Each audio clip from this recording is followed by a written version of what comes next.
What's the scummiest thing you've done to your kid? I left the country to avoid paying child support for a kid I didn't want. I had been with my girlfriend for a year at the time. We were both 22 and just out of university, getting started on our careers. One night she tells me that she missed her period. We got a test and it turned up positive. Mind you, I was a bit surprised because I always use protection, and she told me she was on birth control. We had discussed this prior and had decided to hold off on having kids at least until 5 years later when we were both set, so I was sure we'd safely abort.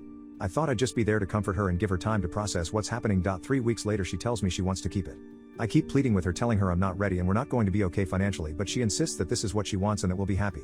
I firmly told her I was not on board, and she responded saying it was her sole decision and she'd made up her mind. We decide to take a break from each other because of the constant fighting and eventually decide to part ways. I speak with my parents about this, and while I was initially planning to stay back and help raise the kid, they convince me that it's best if I leave the country. My father was a dual citizen of both the US and another country, which I also inherited. We spoke to multiple lawyers and knew that I would be untouchable by US courts, and there weren't any enforceable child support treaties with that country. Last I heard, she had a successful pregnancy and was reaching out to all our mutual contacts to try and reach me. I only disclosed this to a few close friends who thankfully didn't share anything with her. I do sometimes wonder what it would have been like to raise the child, and I wish her well. But not having any say in the final decision and being forced into it still gives me nightmares.